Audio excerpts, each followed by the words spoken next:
সবাইকে ঈদ মোবারক। সুস্থভাবে সবাই ঈদ করতে পেরেছে, কোনো ধরনের বড় ধরনের বিঘ্ন ছাড়া।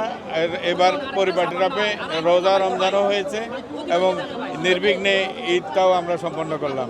এটার জন্য আল্লাহর দরবারে হাজার শুকরিয়া এবং দেশবাসীকেও ঈদের শুভেচ্ছা।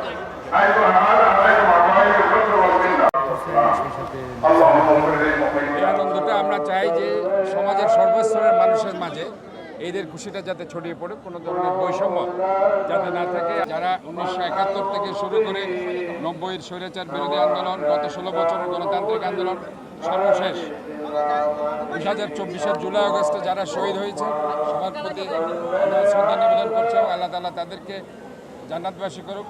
এবং আমরা মনে করি আজকে যে শহীদদের যে রক্ত তারা দিয়েছে একটা দুর্নীতিমুক্ত সমৃদ্ধশালী মানুষের মৌলিক অধিকার, গণতান্ত্রিক অধিকার রক্ষার সংগ্রামে একটা সুন্দর বাংলাদেশ সুষ্ঠুর প্রত্যয় নিয়ে, এবং এটা আমাদের দরকার।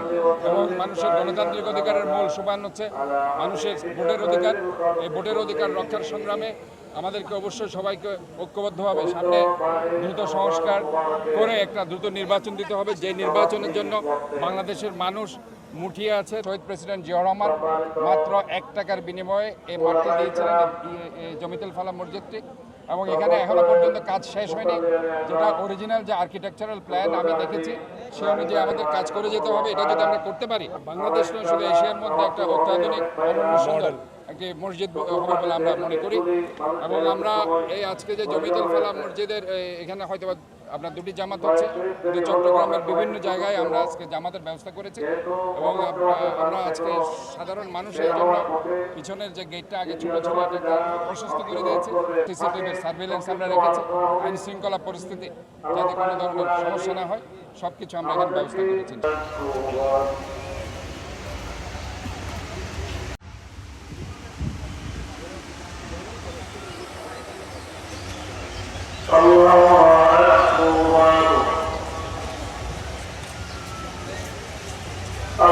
সর্বস্তরের আমার প্রিয় দেশবাসী, তৌহিদি জনতা, আমরা 1 মাস সিয়াম সাধনার পর আজকে ঈদ উল ফিতর, আল্লাহর পক্ষ থেকে এটা আমাদের জন্য আনন্দ, আমাদের জন্যে সমস্ত ভেদাভেদ, গ্লানি, ব্যর্থতা ভুলে গিয়ে আগামী বছরের জন্য আল্লাহ তাআলাকে স্মরণ করে, আল্লাহর উপর ভরসা করে দেশ এবং জাতির জন্য কাজ করার জন্যই আজকে ঈদ উল ফিতরে আমাদের শিক্ষা।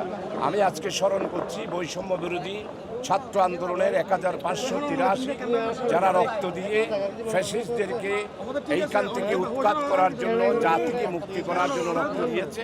124 জন শিশু কিশোর, তাদেরকেও স্মরণ করছি, যারা ঘরের ভিতরে থাকার পরেও আমাদের সেই ফ্যাসিস্ট স্বৈরাচার পতিত তাদের হেলিকপ্টারের মধ্যে চার্জ লাইট দিয়ে তাদেরকে হত্যা করা হয়েছে, গুলি করা হয়েছে, আহত হয়েছে প্রায় 30,000-এর কাছাকাছি, 7,000 এখনও পঙ্গু রয়েছে, চোখ হারিয়েছে, হাত হারিয়েছে, তাদেরকে স্মরণ করছি।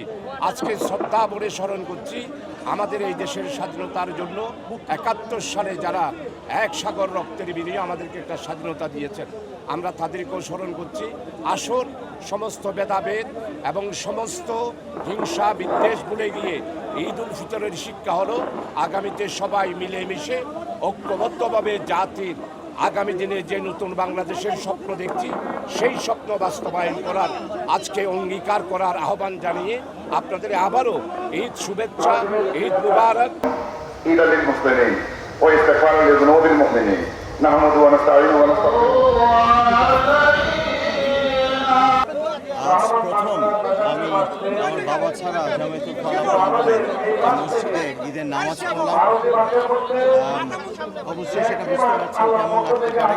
জিপসি তো বাংলাদেশ 71-এ দেখা হয়েছিল, 90-এর গণঅভ্যুত্থানে দেখা হয়েছিল, 24-এর এই 5ই আগস্ট পর্যন্ত তরুণরা জীবন দিয়ে যে বাংলাদেশের স্বপ্ন দেখেছিল, আমরা সেই স্বপ্নের বাংলাদেশ কিন্তু এখনও সেই স্বপ্নের বাংলাদেশ পাইনি। অতএব আমাদের অনেক কাজ বাকি। এই ঈদও সবার জন্য সমান নয়। আমার জন্য হয়তো কিছুটা দুঃখের, আরও অনেকের জন্য আরও অনেক বেশি দুঃখের। তাই আমরা যারা যারা ভালো আছি তাদের চিন্তা করতে হবে সেই দুঃখী মানুষের কথা যারা আমাদের মতো করে হয়তো ঈদ করতে পারছে না। আমরা এই অঙ্গীকার যেন আজ ঈদের দিন করতে পারি, যেন বাংলাদেশ যে সুন্দর বাংলাদেশের স্বপ্ন, সেখানে যেন সাম্য থাকে, সেখানে যেন ন্যায় শাসন থাকে এবং আমাদের মানুষেরা যেন শিক্ষা, বস্ত্র, বাসস্থান, স্বাস্থ্য সকল কিছুর এই মৌলিক সুবিধাগুলো যেন তারা পায়।